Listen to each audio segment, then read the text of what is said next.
तत्पुरुषस्य विश्वमादानमग्रे वेदाहमेदं पुरुषं महान्तम् आदित्यवर्णं तमसस्परस्तात् तमेवं विद्वानमृत इह भवति नान्यं पन्था विद्यते जनाय प्रजापतिश्चरति गर्भे अन्तः अजायमानो बहुधा विजायते तस्य धीराः परिजानन्ति योनिम् मरीचीनां व्रतमिच्छन्ति वेधसः यो देवेभ्यः आरभते यो देवान्था विद्यते जनाय प्रजापतिश्चरति गर्भे अन्तः अजायमानो बहुधा विजायते तस्य धीराः परिजानन्ति योनिम् मरीचीनां व्रतमिच्छन्ति वेधसः यो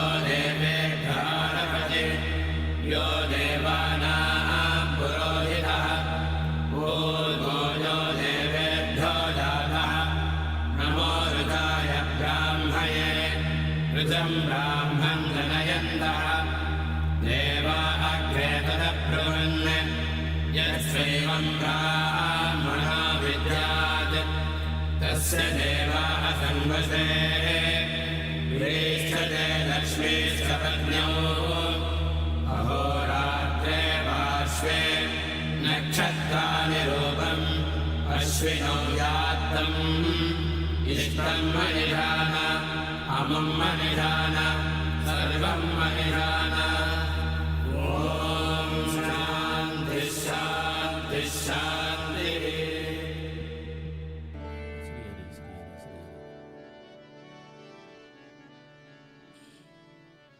श्री कृष्ण गोविंद हरे मुरारे हे नाथ नारायण वासुदेव श्री कृष्ण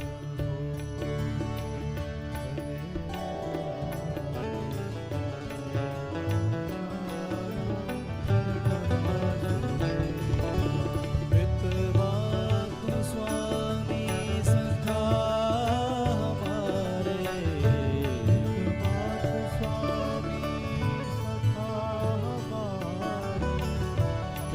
मातु स्वामी सखा हमारे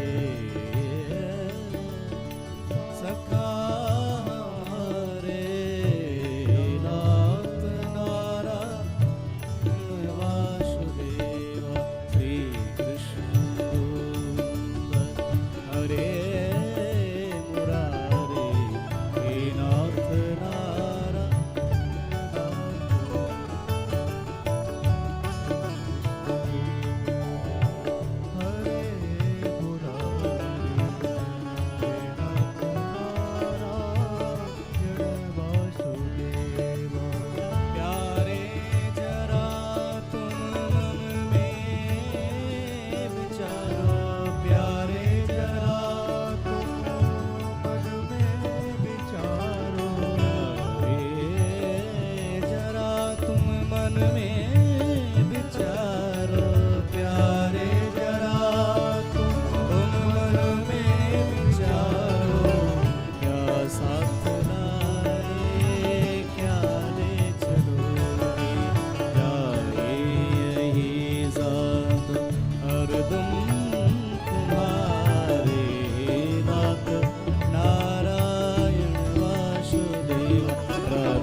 सामने हो, हाथ काले तुम सामने हो, दे हाथ काले तुम सामने हो, दे हाथ काले तुम सामने हो, मुरली बजाते मन को लुभाते, मुरली बजाते मन को लुभाते, मुरली बजाते मन को लुभाते, मुरली बजाते मन को लुभाते, यही गीत गाते मैं तन नाथ प्यारूं, यही गीत गाते तन नाथ प्यारूं, यही गीत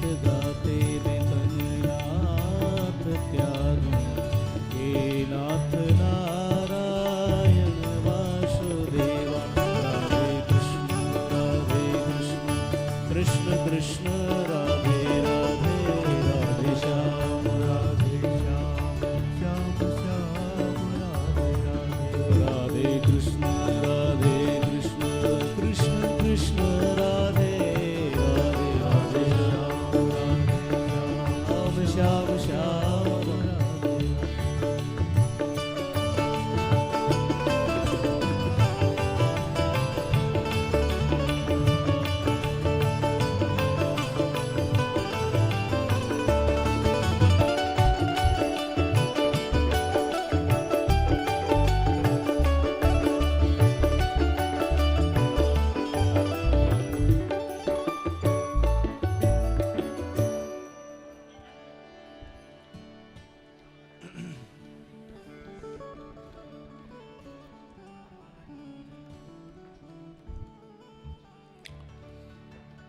हरि ओम।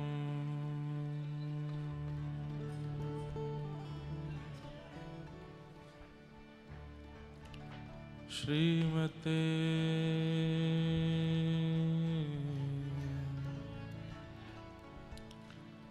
रामानुजाय नमः।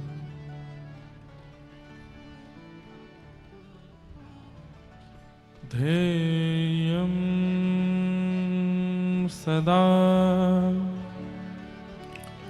परिभवग्नमभीष्टदोहम्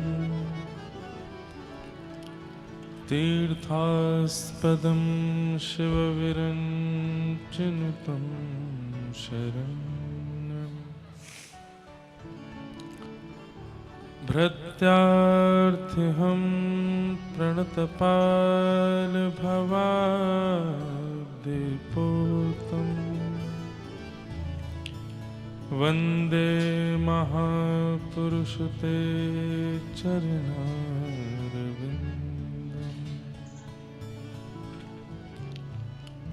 अस्ति स्वस्तरुणिकराग्रविगलत्कल्पप्रसूनप्लुतम्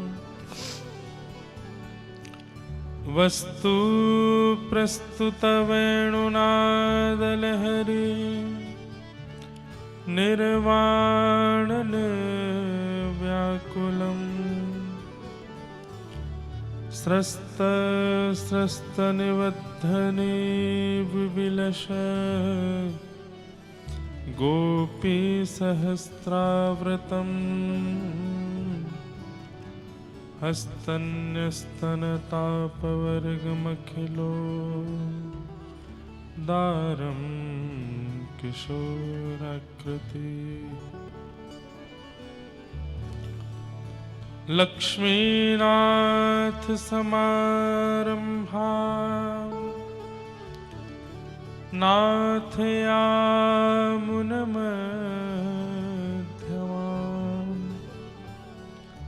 अस्मदाचार्यपर्यन्ता वन्दे गुरुपरम्परा। जय जय श्री राधा